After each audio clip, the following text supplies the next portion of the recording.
A Gênese, Allan Kardec. Capítulo 1.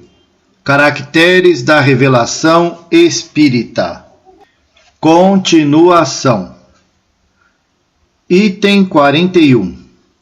O Espiritismo, bem longe de negar ou de destruir o Evangelho, vem ao contrário confirmar, explicar e desenvolver tudo aquilo que o Cristo disse e fez, pelas novas leis naturais que revela. Lança luz sobre os pontos obscuros de seu ensinamento, de tal sorte que aqueles para quem certas partes do Evangelho eram ininteligíveis ou pareciam inadmissíveis, as compreendem sem esforço com o auxílio do Espiritismo e as admitem, compreendem melhor seu alcance e podem distinguir a verdade da alegoria. O Cristo lhes parece maior. Não é mais simplesmente um filósofo, é um Messias divino. Item 42. Além disso, se considerarmos o poder moralizador do Espiritismo, pela finalidade que aponta a todas as ações da vida, por tornar quase tangíveis as consequências do bem e do mal, pela força moral, a coragem e a consolação que traz nas aflições, mediante inalterável confiança no futuro, pela esperança de cada um ter perto de si os seres que amou, a certeza de tornar a vê-los, a possibilidade de confabular com eles, afinal, pela certeza de que tudo quanto se fez, tudo quanto se adquiriu em inteligência, sabedoria e moralidade, até a última hora da vida, não fica perdido, que tudo aproveita ao progresso. Reconhece-se que o Espiritismo realiza todas as promessas do Cristo, com referência ao Consolador anunciado. Ora, como é o Espírito da Verdade, que preside o grande movimento de regeneração, a promessa de sua vinda se acha por essa forma cumprida, porque realmente é ele o verdadeiro Consolador. Abre parênteses, nota.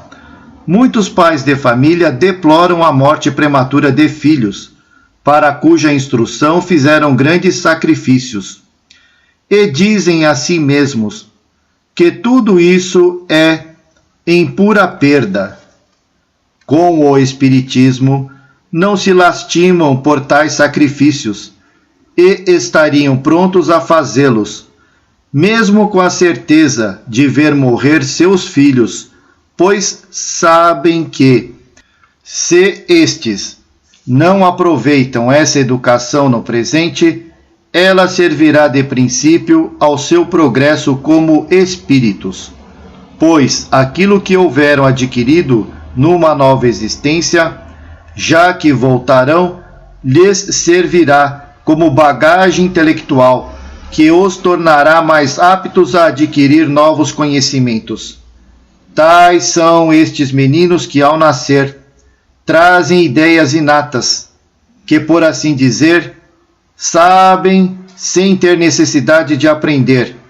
Se os pais não têm satisfação imediata de ver seus filhos tirar proveito dessa educação, certamente terão tal satisfação, seja como espíritos, seja como homens. Talvez eles sejam novamente os pais destes mesmos filhos, de quem se dirá que foram bem dotados pela natureza e que, no entanto, devem suas aptidões a uma educação precedente. Assim também, se os filhos se desenvolvem mal, como resultado da negligência dos seus pais, estes podem ter que sofrer mais tarde, pelos aborrecimentos e tristezas que tais filhos lhes suscitarem numa nova existência. O Evangelho segundo o Espiritismo capítulo 5, número 21, mortes prematuras. Fim da nota, fecha parênteses. Item 43. Se a esses resultados adicionarmos a rapidez prodigiosa da propagação do Espiritismo, apesar de tudo quanto fazem para impedir esse progresso, não se poderá negar que a sua vinda seja providencial, pois que ele triunfa de todas as forças e de toda a má vontade dos homens, a facilidade com a qual é aceito por tão grande número, e isto sem constrangimento, sem outros meios além do poder das ideias, prova que essa doutrina responde a uma necessidade, qual seja a de se crer em alguma coisa, a fim de se preencher o vácuo aberto pela incredulidade, e, por conseguinte, surgiu em tempo oportuno. Item 44. Os aflitos existem em grande número. Não é de admirar, portanto, que tantas pessoas acolham uma doutrina que consola, de preferência às doutrinas que desesperam, porque é aos deserdados, mais que aos felizes do mundo, que o Espiritismo se dirige. O doente vê chegar o médico com maior satisfação que aquele que tem saúde. Ora, os doentes são os aflitos, e o Consolador é o médico. Vós, que combateis o Espiritismo, se quereis que o abandonemos para vos seguir, dai mais e melhor do que ele. Curai com maior segurança as feridas da alma. Dai mais consolação, mais alegria ao coração, esperanças mais legítimas, maiores certezas. Fazei do futuro um quadro mais racional, mais sedutor, mas não penseis em derrotá-lo com a perspectiva do nada, com a alternativa das chamas do inferno ou da beatitude inútil de uma contemplação perpétua. Item 45. A primeira revelação foi personificada em Moisés, a segunda no Cristo, a terceira em indivíduo nenhum. As duas primeiras foram individuais, a terceira coletiva. Eis aí um caráter essencial de grande importância. Ela é coletiva no sentido de não ser feita ou dada como privilégio a pessoa alguma. Ninguém, portanto, pode inculcar-se com o seu profeta exclusivo. Foi espalhada simultaneamente sobre a terra a milhões de pessoas, de todas as idades e condições, desde a mais baixa até a mais alta escala, de acordo com esta predição registrada pelo autor do Atos dos Apóstolos. Abre aspas. Nos últimos tempos, disse o Senhor, derramarei meu espírito sobre toda a carne. Os vossos filhas e filhas profetizarão. Os mancebos terão visões, e os velhos terão sonhos. Fecha aspas. Abre parênteses, Atos, capítulo 2, versículos 17 e 18. Fecha parênteses. Ela não proveio de nenhum culto especial, a fim de um dia servir de ponto de ligação a todos. Abre parênteses, nota. Nosso papel pessoal no grande movimento das ideias que se prepara pela ação do Espiritismo e que começa a se operar é o do observador atento, que estuda os fatos para pesquisar sua causa e deduzir-lhe as consequências. Temos confrontado todos os fatos que nos tem sido possível reunir. Temos comparado e comentado as instruções dadas pelos Espíritos sobre todos os pontos do globo. e depois temos coordenado o seu conjunto, metodicamente.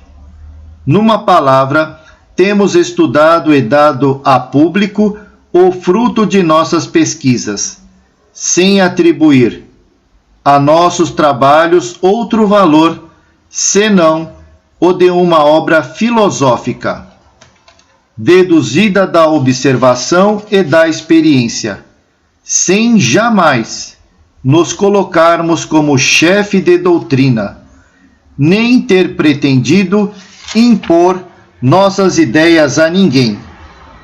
Ao publicá-las, usamos um direito comum e os que as têm aceito o fazem livremente.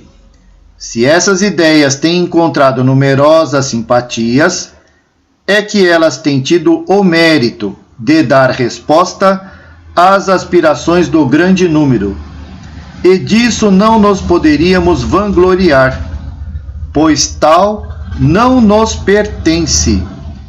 Nosso maior mérito é o da perseverança e do devotamento à causa que abraçamos. Em tudo isso, temos feito o que outros poderiam fazer como nós.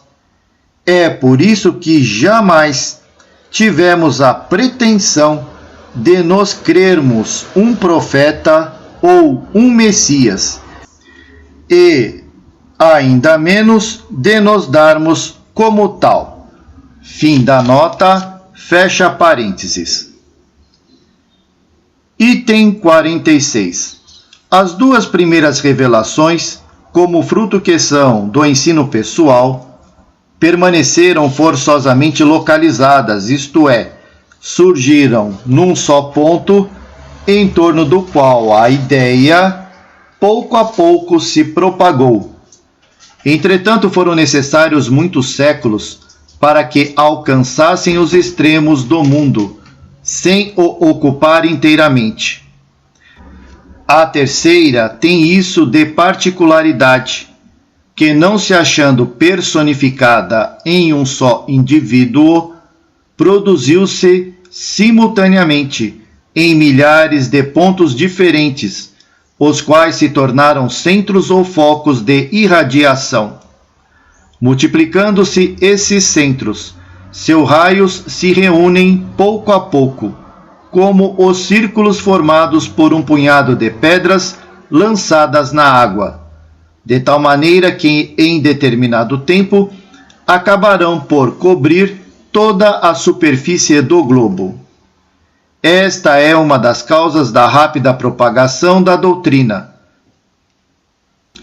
Tivesse ela surgido em um só ponto, tivesse sido obra exclusiva de um homem, teria formado uma seita em torno dele. Porém, talvez meio século decorresse antes que tivesse atingido os limites do país no qual se houvesse iniciado. Tal como é, depois de 10 anos, ela tem suas balizas plantadas de um polo ao outro. Item 47. Esta circunstância, inaudita na história das doutrinas, proporciona-lhe uma força excepcional e um irresistível poder de ação.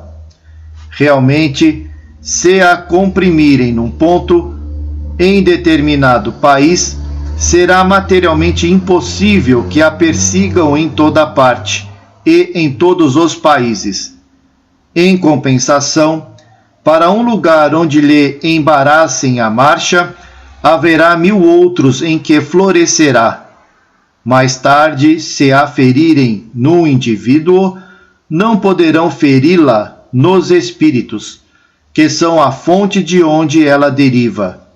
Ora, como os espíritos estão em toda parte e existirão para sempre, se por um acaso inadmissível conseguissem sufocá-la em todo o globo, pouco tempo depois ela reapareceria, porque repousa sobre um fato que está na natureza, e as leis da natureza não podem ser suprimidas. Disso deveriam persuadir-se aqueles que sonham com o aniquilamento do espiritismo. Abre parênteses, Revista Espírita, fevereiro de 1865, Perpetuidade do Espiritismo. Fecha parênteses. Item 48.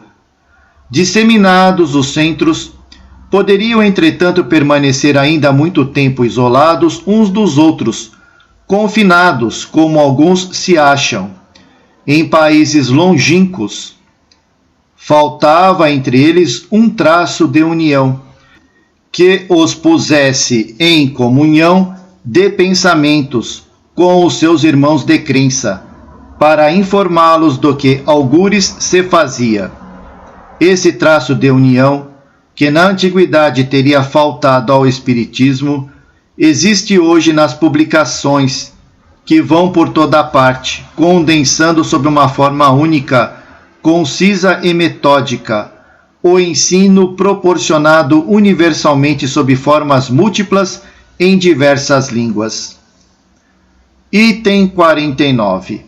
As duas primeiras revelações podiam resultar de um ensino direto, como os homens ainda não estivessem bastante adiantados, a fim de concorrerem para sua elaboração.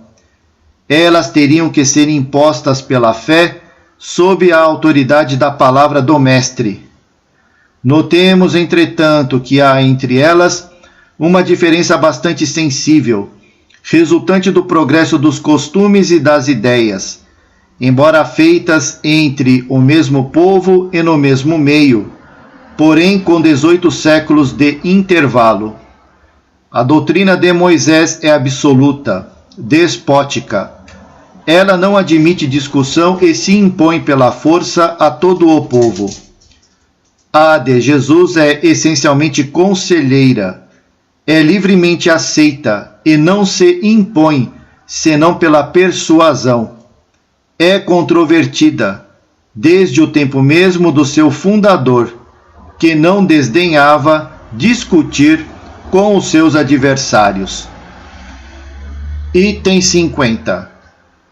A terceira revelação, vinda numa época de emancipação e de maturidade intelectual, quando a inteligência desenvolvida não se conforma a um papel passivo, quando o homem não aceita nada às cegas, mas quer saber aonde o conduzem, quer saber o porquê e o como de cada coisa, teria ela que ser ao mesmo tempo o resultado de um ensino e o fruto do trabalho, da pesquisa e do livre exame. Os espíritos não ensinam senão apenas o que é necessário para guiar no caminho da verdade, mas eles se abstêm de revelar o que o homem pode descobrir por si mesmo, deixando-lhe o cuidado de discutir, verificar e submeter tudo ao cadinho da razão, deixando mesmo muitas vezes que adquira experiência à sua custa. Fornecem-lhe o princípio, os materiais. A ele cabe aproveitá-los e pô-los a funcionar.